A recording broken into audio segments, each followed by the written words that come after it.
Hello and welcome to the Two Fat Brokers podcast. I'm Ben from Abu Dhabi. I am Barney from Dubai. And today we're going to be talking about tips for investors in the current market.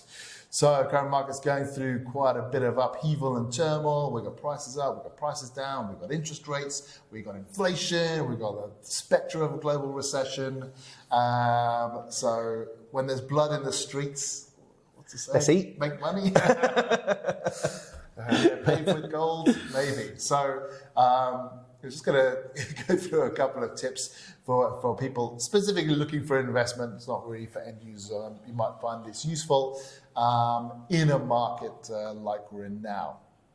So a good one that I always like is always pay very close attention to service charges, because some service charges are absolutely just destroy your returns on investment. We have some buildings in Dubai, just to surprise you, I bet you probably don't even know this, 100 dirhams a square foot in some buildings in Dubai.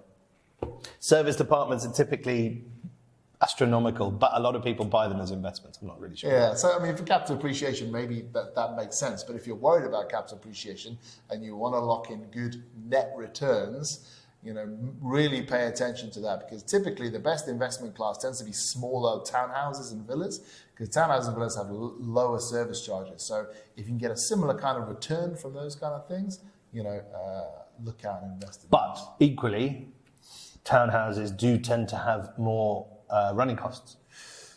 For the tenant, though, so if you're just putting those... So how does it work with the tenant in... So in Dubai, typically a clause that is inserted into the contract is anything 500 dirhams and below is to the tenant, and anything 500 dirhams. Maintenance, yeah. Okay. Yeah, I mean, probably will have more maintenance issues, but, take that into account. But as long as it's a relatively new build, shouldn't be too much that can go wrong with it. I mean, if your compressor goes in your AC, it can be 1,000 dirhams, but then you've got 6 ACs or 4 ACs. Don't let them all go at once.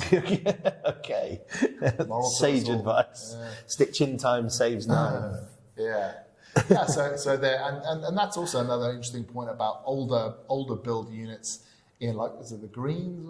This is the greens. Yeah, older build units.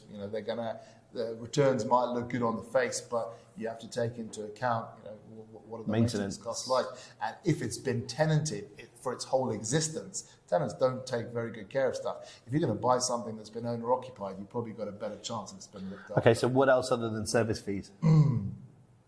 Well, so something that we were talking about on a previous podcast. Should you buy a large unit in a useless area, or a small unit in a lower area, or a smaller unit in a more kind of upper class location?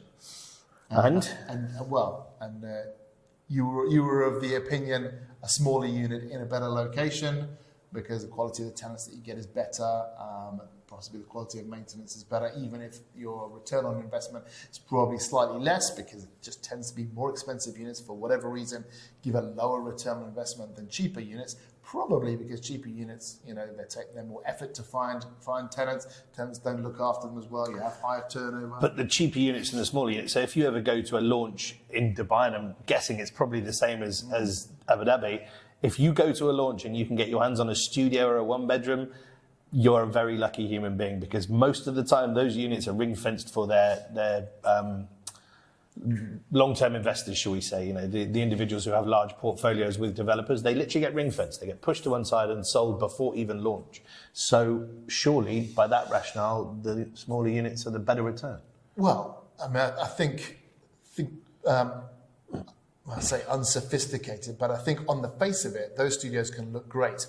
Low ticket price, you're going to get a better return on investment, but we've got a property management arm, and what we find is they are a nightmare to manage. There's a reason why you get a better investment with them, is because your tenants are worse, they're more likely to default, you have higher turnover of tenant, they don't treat the place nearly as well. I would, even one beds are a bit like that. If I was an investor, I'd be looking more at 2 beds, to be honest.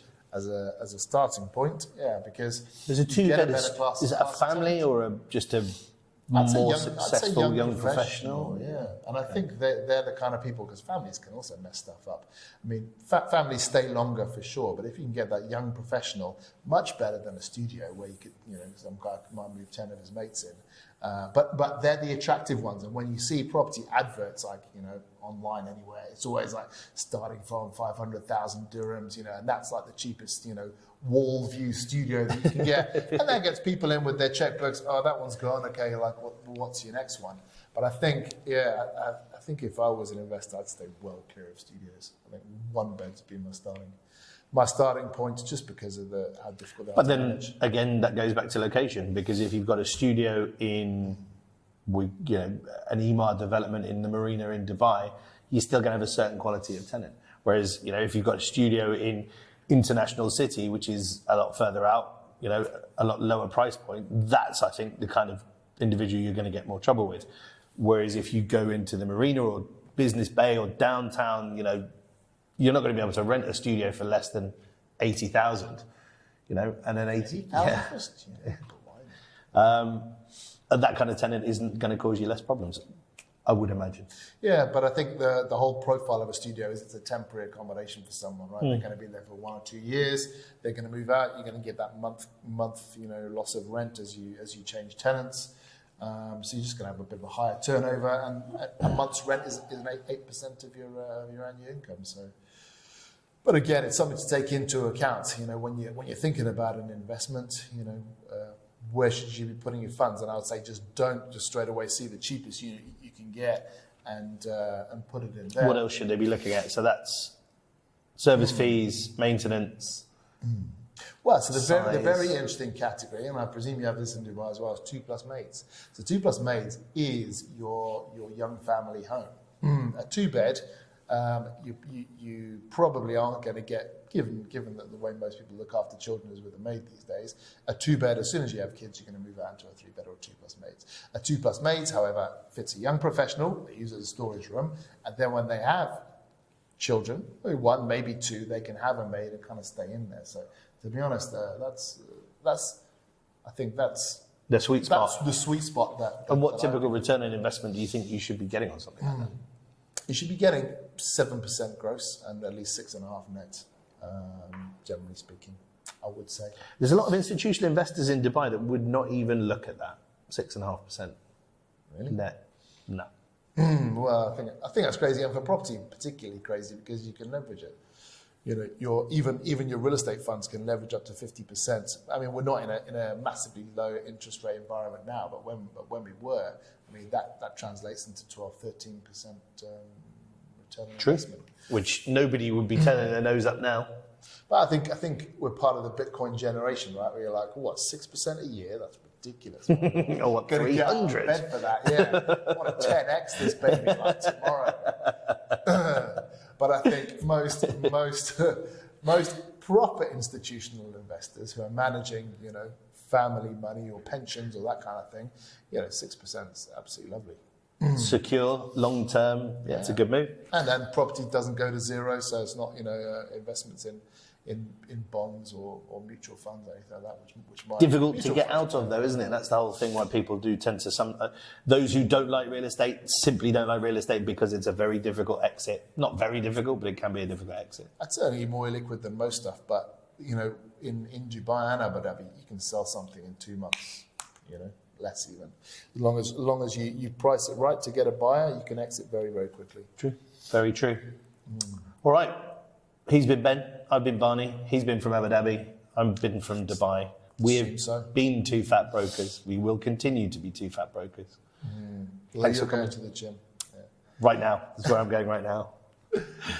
Thank you. Bye. Thanks, guys. See you next time.